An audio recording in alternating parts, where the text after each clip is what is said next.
শুভ দুপুর বন্ধুরা। চলো আজকে যা যা রান্না করছি তোমাদের সাথে শেয়ার করি।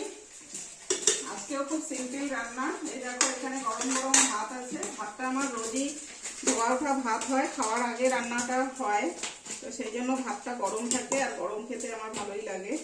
তো দেখো ভাত বেড়ে নিয়েছি। আর এখানে দেখো চুনো মাছ এনেছে, তো এই যে চুনো মাছ ভাজা করেছি একদম মুচমুচে করে। দেখো একদম মানে গরম গরম মুচমুচে ভাজা, এটা ডাল দিয়ে খেতে যা লাগবে না। ওই দেখো ভাজা নিয়ে নিলাম। আর এখানে দেখো এই যে পাতলা করে মুসুর ডাল, একদম গরম গরম মুসুর ডাল করেছি। আর শীতকালে কিন্তু গরম গরম খেতে দারুণ লাগে। ডালটাও দিয়ে দিলাম। আর করেছি এখানে এই যে লাউ শাক, ডালের বড়ি আর পাঁচফোড়ন দিয়ে লাউ শাক করেছি। পাঁচফোড়ন মানে ফোড়ন দিয়েছি, কাঁচা লঙ্কা ফেলে। তার সাথে আছে এই যে চুনো মাছের চচ্চড়ি।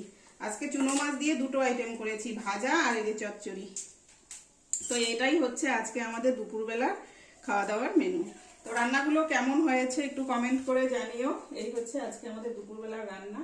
তো চলো খেয়ে নিই এখন আমরা, তোমরাও খাওয়া দাওয়া করে নাও, ঠিক আছে।